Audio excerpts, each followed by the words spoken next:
কারণ এই কনস্টিটিউশনটা এমন একটা বিষয় যার অনেক অসীম ব্যাপ্তি রয়েছে, বিস্তৃত অবস্থা। এটাকে ভালো করে বুঝলে দেখবেন যে একটা ঔষধকে চিনতে খুব একটা সমস্যা হওয়ার কথা না। এটা যেমন প্রস্থে বড়, গভীরতায়, নিগুড়তায়, গভীরতায় এটা অনেক বেশি আমাদেরকে আকৃষ্ট করবে, আমরা জিনিসটাকে বুঝতে পারব। এর দুটো উপাদান রয়েছে, এর দুটি উপাদান। একটা অন্তঃপ্রবাহ আর কি, ভিতর দিয়ে চলে,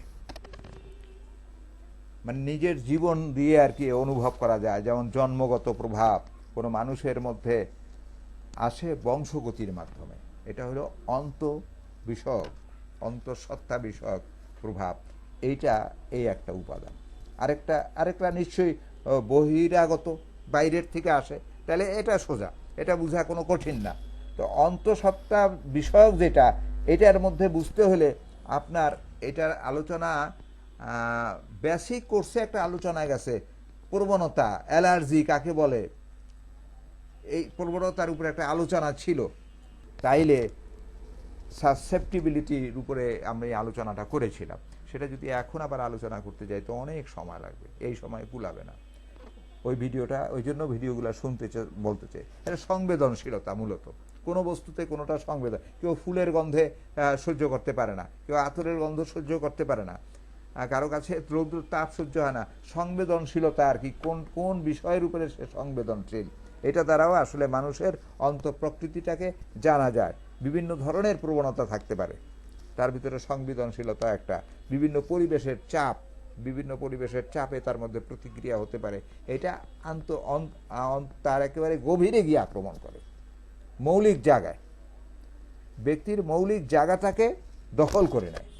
যার জন্য আমরা কোন মানুষ, দেখবেন আল্লাহর সৃষ্টির কি বৈচিত্র্য, একটা মানুষের সাথে একটা মানুষের সংবেদনশীলতা এক নয়, পার্থক্য আছে। একজন মানুষের চিন্তা চেতনার সাথে আরেকজন মানুষের চিন্তা চেতনা বনে না। এটাই ধাতু প্রকৃতি, এটা আল্লাহর সৃষ্টি। যদি একরকম হতো তাহলে এই সৃষ্টি অর্থহীন হয়ে যেত। আর বহিরাগত বিষয় যেটা, পরিবেশের অভ্যন্তরীণ যে প্রভাব, যেটা মানুষের জন্ম থেকে ক্রমাগত বিচ্ছিন্নভাবে প্রভাবিত হইতে থাকে, এটা চলতেই থাকে। এই দুইটা ফ্যাক্টর, আচ্ছা দেখেন দুইটা ফ্যাক্টরই থাকে। যেমন আমার মধ্যে ধরেন আমার মধ্যে অন্তর্প্রবাহ, প্রবণতা, বিভিন্ন প্রবণতা, সংবেদনশীলতা, পরিবেশগত চাপ একরকম গেল, আর বাহ্যিক চাপও একরকম গেল। এখন আমার যে সন্তান, এই আমার মধ্যে যা আছে, আমার ওয়াইফের মধ্যে যা আছে, একই পরিস্থিতিতে আছি, এই দুইজনেরটা দুরকম যদি হয়, তাহলে আমার যে সন্তান তার মধ্যে হয় আমারটার মতো হবে, না আমার স্ত্রীটার মতো হবে, অথবা এই দুইটার কোনোটা নাও হতে পারে। এই জায়গাটা একটা বুঝের ব্যাপার আছে। ভিন্ন থার্ড একটা অবস্থা হইতে পারে। কাজেই ধাতু প্রকৃতি আমারটার মতোই যে হবে আমার সন্তানের, এইটাও ঠিক নয়। আমার ওয়াইফের ধাতু প্রকৃতি অনুযায়ী যে তার সন্তান হবে, এটাও ঠিক নয়। দুইটা মিলে আরেকটা প্রোডাকশন, আরেকটা বাই প্রোডাক্ট, অন্যরকম একটা কিছু ঘটতে পারে, এবং সেইটা ভিন্ন প্রকৃতির হতে পারে। তার ধাতু প্রকৃতি, সংবেদনশীলতা অন্যরকম হতে পারে। এই জন্য প্রত্যেকটা মানুষেরই ধাতু প্রকৃতি বিভিন্ন হতে হয়। কারণ কি, জন্মগতভাবে যেটা হয়, দেখেন ফাদার এবং মাদারের মিলিত হওয়ার ফলে এইটা সৃষ্টি করে অন্তঃপ্রবাহ, যেটা বংশগতির মাধ্যমে আসে, হেরিডিটির মাধ্যমে যেটা আসে, এটা জন্মগতভাবে। আর বাহ্যিক প্রভাবে, বহিরাগত যে বিষয় এনভায়রনমেন্টাল, সেটা আজকের সময় গতিশীল। আজকে যে সময়, 10 বছর পরে এই সময়টা, এই পরিবেশ থাকে না, এই প্রকৃতির এই অবস্থাটা থাকবে না। সে মনে করেন কিছুদিন আগে করোনা পরিস্থিতির কারণে আমাদের মন মানসিকতার উপরে যে ব্যাপক প্রেসার গেছে, চাপ গেছে, সেই চাপের জন্য আমরা গৃহবন্দী, ঘরে থেকে কাজ করতেছি। এটাও মেন্টাল একটা প্রেশার। এরপরে ধরেন ভ্যাকসিন আসছে, ভ্যাকসিন দেওয়া হবে, ভ্যাকসিনও তো একটা প্রতিক্রিয়া। ভ্যাকসিন দেওয়ার ফলে তার ভিতরে অন্যরকম অবস্থার সৃষ্টি হতে পারে, সেটাও আরেকটা প্রকৃতি হতে পারে, আরেকটা অবস্থার সৃষ্টি হতে, মেন্টাল এফেক্ট হতে পারে, যার জন্য ভিন্ন ধরনের একটা অবস্থার সৃষ্টি হয়ে তার ভিতরে ধাতু প্রকৃতিটা ভিন্ন হওয়াই স্বাভাবিক, অস্বাভাবিক কিছু না। এরপরে আমরা আলোচনায় যাব। তাইলে এই যে কনস্টিটিউশন, এটা টাইপটা কি ধরনের? হেনিম্যান এই টাইপটাকে সাধারণত তিনটা ভাগে ভাগ করেছে। তিনটা অবস্থা মাধ্যমে তিনি বলেছেন। সেই তিনটা অবস্থাটা একটা শরিক মায়াজাম, আর একটা সাইকোটিক মায়াজাম, আর একটা সিফিলিটিক মায়াজাম। এই তিনটা ভাগে ভাগ করতে হেনিম্যান করেছেন, চেষ্টা করেছেন না। হেনিম্যান তিন ভাগে মানুষের প্রকৃতিকে অনেক গবেষণা করে, 12 বছর গবেষণা করে ভাগ করেছেন। ক্রনিক ডিজিজের ভিতরে বিশদভাবে এই বর্ণনাগুলা দেওয়া আছে। যাদের সম্ভব হবে তারা পড়বেন, যারা ফার্স্ট ইয়ার সেকেন্ড ইয়ার আছে বইটা পড়ার দরকার নেই। যেমন কেউ ধাতু প্রকৃতিকে সাধারণত তিনটা ভাগে ভাগ করতে চান, বা চারটা ভাগ। হাইড্রোজেনয়েড ধাতু, যেটা আর্দ্র বা ভিজা আবহাওয়ায় সাধারণত ভীষণ সংবেদনশীল, ভিজা আবহাওয়া সহ্য করতে পারে না। এইটা শ্বাসযন্ত্রের পীড়া আক্রমণ করে, শ্বাসটাকে বেশি আক্রমণ করে, ঠান্ডা লাগলেই সমস্যা হয়। এটাকে হাইড্রোজেনয়েড ধাতু বলা হয়, হাইড্রোজেনয়েড কনস্টিটিউশন বলা হয়। এখানে আমরা যদি ইয়ের সাথে মিলাই, হেনিম্যানের কথার সাথে মিলাই, তাহলে দেখা যায় সোরার সাথে সাইকোসিসের একটা মিলন ঘটে। আমরা নিশ্চয়ই মায়াজামটা পরবর্তী ক্লাসেই আমরা মায়াজামের আলোচনা করব। সোরার সাথে সাইকোসিসের একটা মিলন ঘটে। এখন সোরা কি সাইকোসিস সেদিন আলোচনা হবে। এদের সাধারণত শারীরিক গঠন দেখেন, এদেরও শারীরিক গঠন দেখেই চেনা যাবে। সাধারণত শীর্ণ, মেজাজ রুক্ষ, এরা হিস্টেরিয়াগ্রস্ত হয়, রক্তস্রাব এবং জনইন্দ্রিয়ের নানাবিধ পীড়া এদের খুব বেশি দেখা। সাইকোসিস যুক্ত হওয়ার পরে জনইন্দ্রিয়ের পীড়া, যৌন রোগ তাদের ভিতরে বেশি দেখা যায়। কার্বন নাইট্রেট কন্ডিশন, যেটাকে বলা হয় বাতাধিক্য ধাতু, বাত ধাতু, এদের সাধারণত চর্মরোগ প্রধান থাকে। নিত্য সাথী এটা চর্মরোগ প্রবণ থাকেই থাকে। অঙ্গ প্রত্যঙ্গতি নানা ধরনের উপসর্গ দেখা দেয়। অর্থাৎ হেনিম্যানের ধাতুগত কনস্টিটিউশন অনুযায়ী যেটাকে আমরা সোরা নাম দিতে পারি। আর একটা হলো কি কার্বোনাইট্রোজেনয়েড তো বলেছি, অক্সিজেনয়েড কনস্টিটিউশন, এটা সাধারণত পিত্ত প্রধান, যেটা সাধারণত রক্তস্রাব বেশি, জনইন্দ্রিয়ে নানাবিধ পীড়া এদেরও দেখা দেয়। এটা অক্সিজেনয়েড। সাধারণত সিভিলিসের মিশ্রণ ঘটে, শারীরিক গঠন জীর্ণ শীর্ণ, মেজাজ রুক্ষ এদের হয়ে থাকে। আর স্ক্রোফুলিয়া, এটা আলোচনা ইনশাল্লাহ আমরা আগামী ওই মায়াজামের যে কটা টাচ পাওয়া যাবে সবগুলাই আগামী ক্লাসগুলোতে, 2-3টা ক্লাসে আমি মায়াজাম আলোচনা করব। তো স্ক্রোফুলাস যে ধাতু, এটা গ্রন্থিগুলা, গিটগুলা, গলার গ্ল্যান্ডগুলা, সমস্ত গ্ল্যান্ডগুলা ফুলে যায়। সোরা ও সিফিলিসের মিশ্রণের ফলে পূর্ব অবস্থা দেখা দেয়। এটাকে শ্লেষ্মাঘটিত, ঢিলা, বিবর্ণ, ঠান্ডার প্রতি সংবেদনশীল, এদেরও রক্তশূন্যতা থাকে। অর্থাৎ যারা গভীর ক্রিয়াশীল অবস্থায় পৌঁছে তাদের রক্তশূন্যতা দেখা যায়, স্নায়ুবিক প্রকৃতি এদের থাকে। হেনিম্যানের ভাষায় আমরা এই ধাতুগুলোকে সবগুলোকে বিশ্লেষণ করলে সাধারণত হেনিম্যান যেটাকে বলেছেন ওটা যদি ভালো করে জানা থাকে, আমরা সকল ধাতুগ্রস্ত অবস্থাটাকে বুঝতে পারবো আমার মনে হয়। শরিক দেখেন, হেনিম্যান তার ক্যান্টো তার রেপার্টরির মধ্যে এই শরিক ধাতুর মেডিসিন উল্লেখ করতে গিয়ে প্রায় 214টা ওষুধের কথা উল্লেখ করেছে। সাইকোটিকের কথা উল্লেখ করতে গিয়ে 174টা ঔষধের কথা বর্ণনা করেছে, উল্লেখ করেছে। আর সিফিলিটিকের কথা বর্ণনা করতে গিয়ে 156টা। আর টিউবারকুলোসিস প্রায় 34টা ওষুধের কনস্টিটিউশনাল অবস্থা হিসাবে তিনি উল্লেখ করেছেন। তো আমরা শুধু সংখ্যা এখানে নয়, আমরা মেডিসিনও আলোচনা করব, আর মায়াজামগুলোর কোনটা কি ধরনের। এই জন্যই মায়াজামের উপরে আবার আমি বলি, 2-3 বার বলা হয়ে গেছে যে মায়াজামের ক্লাসের যে এইচবি বেসিক কোর্স যেটা আছে, এসবিসি যেটা বেসিক কোর্সের, সেই ক্লাসগুলো আপনারা শুনলে মায়াজামের ক্লাসগুলো পরবর্তীতে বুঝতে, কারণ সেখানে যে আলোচনাটা হয়েছে সেই আলোচনাটা না হয়ে আমি অন্যভাবে আলোচনাটা করব, একটু গভীরে আলোচনাটা হবে, যার জন্য আপনাদের মেডিসিন বুঝতে খুব সহজ হবে। তাইলে আমরা কনস্টিটিউশন সম্পর্কে মোটামুটি যে ধারণাটা পেলাম, তার ফ্যাক্টরসগুলো যে পেলাম, এগুলো সমস্ত কিছুর সমন্বয়ে যে অবস্থাটা সৃষ্টি হয়, সেই অবস্থার মধ্যে উপাদানগুলা কি কি, সম্ভব হলে নোটও করতে পারেন। উপাদানগুলা কি কি? 8টা উপাদান সাধারণত আমরা এর মধ্যে দেখতে পাই ধাতুর মধ্যে, ধাতু প্রকৃতির মধ্যে। দৈহিক কাঠামো একটা, মেজাজ টেম্পারমেন্ট একটা, তার মেজাজটা কেমন, দৈহিক কাঠামোটা তো আমরা পাই, মেজাজটা কেমন এটা পাই, গরম বা ঠান্ডা সম্পর্কে তার রিয়াকশানটা কি এটা পাই, খাদ্য পরিবেশগত খাদ্য ব্যক্তির যে প্রতিক্রিয়া, দেখেন খাদ্য দ্রব্যের প্রতি আগ্রহ বা অনীহা কি এটা আমরা জানতে পারি। মায়াজাম তার ধাতু কনস্টিটিউশনটা মায়াজাম ভিত্তিকে কোন মায়াজামের মধ্যে পড়ে এটা আমরা জানতে পারি।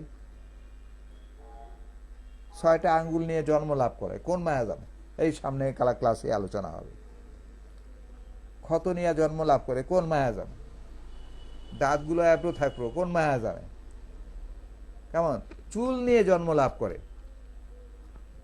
অস্থানে চুল নিয়ে জন্ম লাভ করে বা বৃদ্ধি হতে থাকে কোন মায়াজামের কারণে, এগুলো আমরা আলোচনা করতে পারবো। সংবেদনশীলতা তার প্রতিক্রিয়াটা কেমন, এটা আসক্তিটা কোন দিয়ে, অভ্যাসটা কেমন, এমন অনেক আরও কিছু আমরা জানতে পারবো।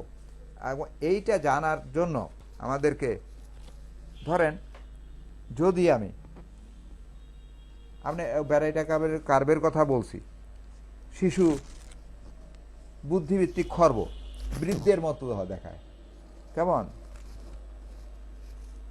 সাধারণত শিশুদের আর বৃদ্ধদের ক্ষেত্রে বেশি খাটে। শিশু বয়সের সহিত শারীরিক গঠনের কোনো সামঞ্জস্য থাকে না, বুদ্ধিরও সামঞ্জস্য থাকে না, এরকম অবস্থা হয়। বুদ্ধি অত্যন্ত স্থূল, মুখ থেকে তার প্রায় লালাস্রাব পড়ে, এটা ব্যারাইটা কার্ভের লক্ষণ। এই ধরনের মার্সলেরও এরকম কিছু বিষয় আছে। মানে এক একটা মেডিসিনকে আপনি যদি এইখানে নিয়ে আসেন, দেখবেন এক একটা মেডিসিন এক এক রকম কথা বলে।